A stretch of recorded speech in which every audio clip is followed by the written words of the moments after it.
Mother Linda, Yes. how was Turning Red? Was it a good film, a great film, a bad film? Oh, I thought it was very good. Well acted, well animated, good storyline, held my interest the whole time, good message. Yeah, I liked it. So did I. Actually, I don't just like Turning Red, I love Turning Red. I actually think it might even have the power to save the universe and the future of Hollywood filmmaking. How so, Adam? Well, Mom, do you remember 9/11? Yes. I was just 3 years old. Yes. Yeah, they closed preschool early. I took you early out of preschool. Took you home. Well, 19 years after that 9/11, the World Wide Web was in an uproar over two movies that had premiered the week before. The live-action remake of Mulan on Disney Plus and Cuties on Netflix, and Domichi knew how to solve the problems everyone had with both of those films when she put out Turning Red 18 months later. Now, you know, the I live. just want to say, daycare. You weren't preschool age yet. Right. Anyway, go on. You're a toddler. Go on. Well, the live-action remake of Mulan, as a film, it was already bad enough because as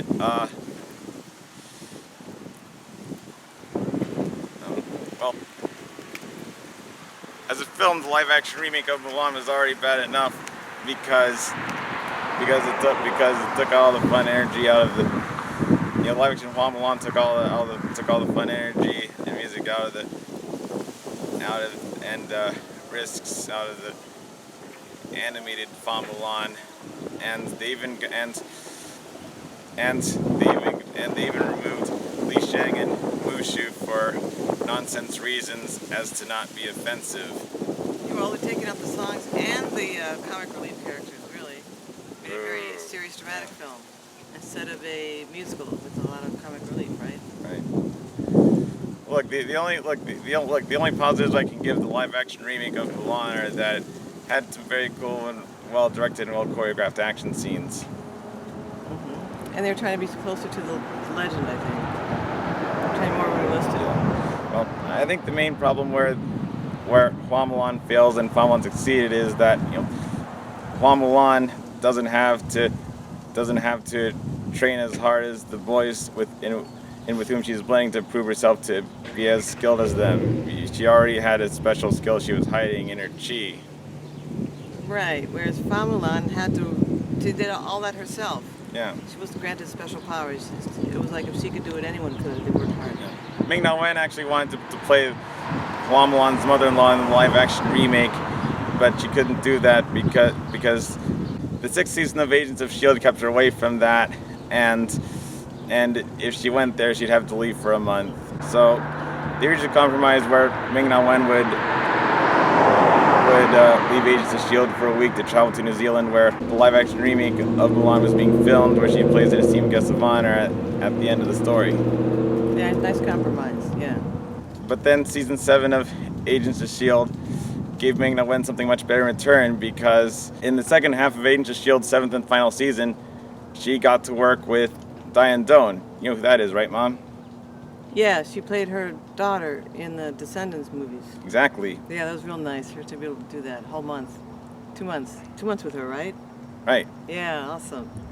I'm happy for them. I know Ming-Na Wen might not be brave enough to admit that now, but I know that she knows that 2 months of Agents of S.H.I.E.L.D. with the girl who played her daughter from Descendants was a much better acting job for her than a month with Yifei Liu, who's playing the boring, emotionless, the nearly emotionless live-action version of her animated Hua Mulan character.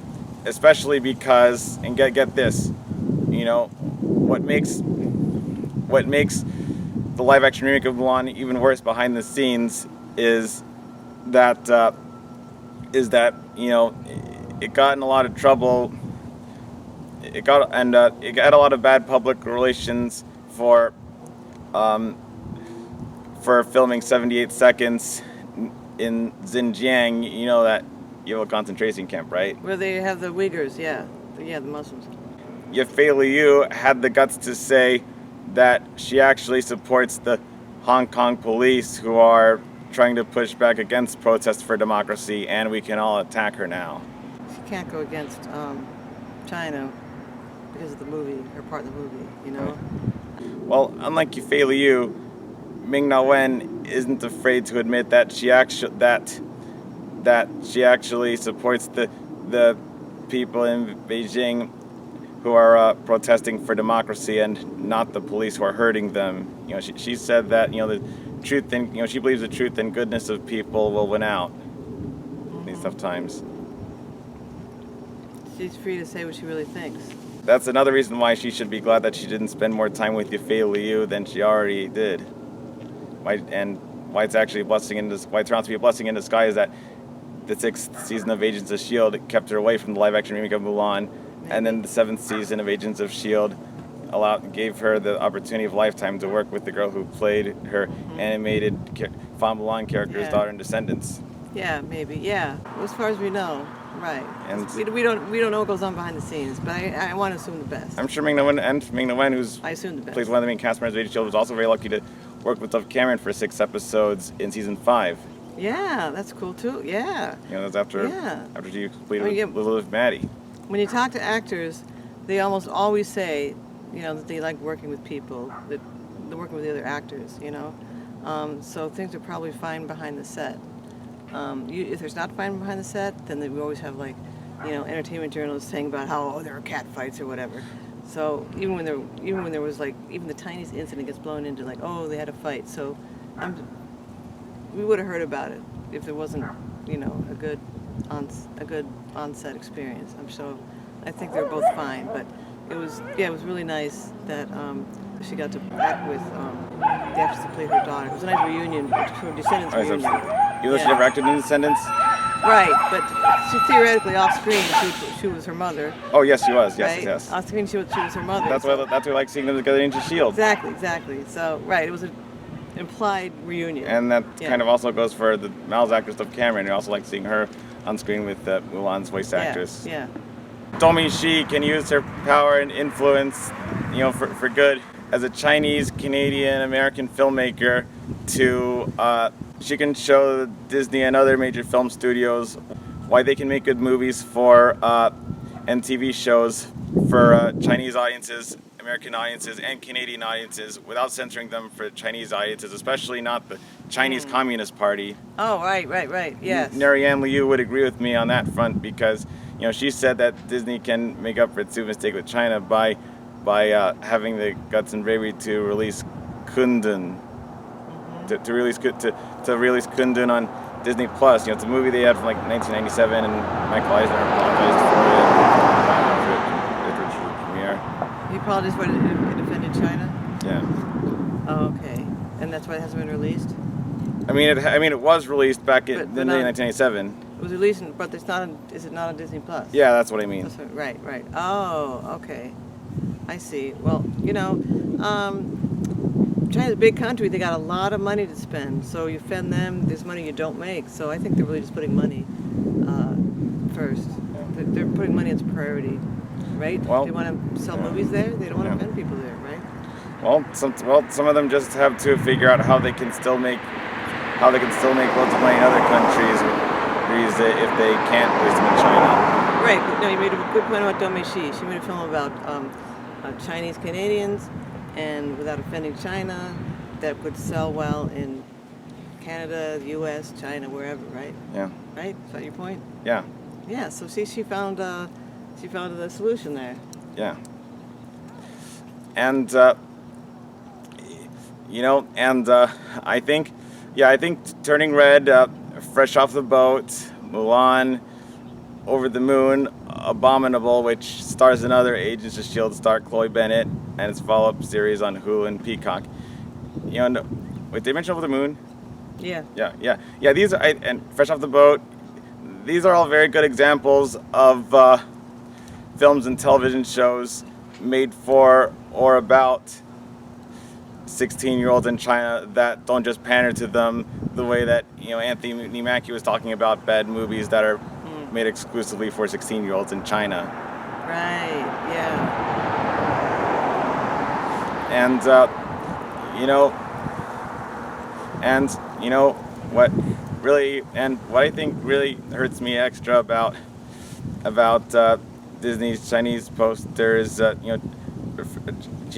Disney changing its Chinese posters for the of the the Force Awakens and Black Panther is it really really shows how far they've fallen since the original animated Mulan welcomed in Eddie Murphy, a black comedian, to play a comic relief character in an animated film starring Chinese characters. So when it came to Turning Red, I actually thought it was a step in the right direction for Domi Shi to have Mei Lin love Robert, the black boy in the Fort Town boy band.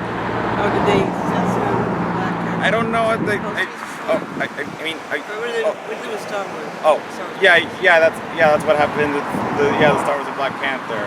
Yeah, that's my point. Posters. Wow. Oh gosh, I remember that guy from the new Star Wars saying how he thought he was gonna have a bigger part, and then he didn't, and maybe that's why. Poor John Boyega. It's terrible. China. Yikes.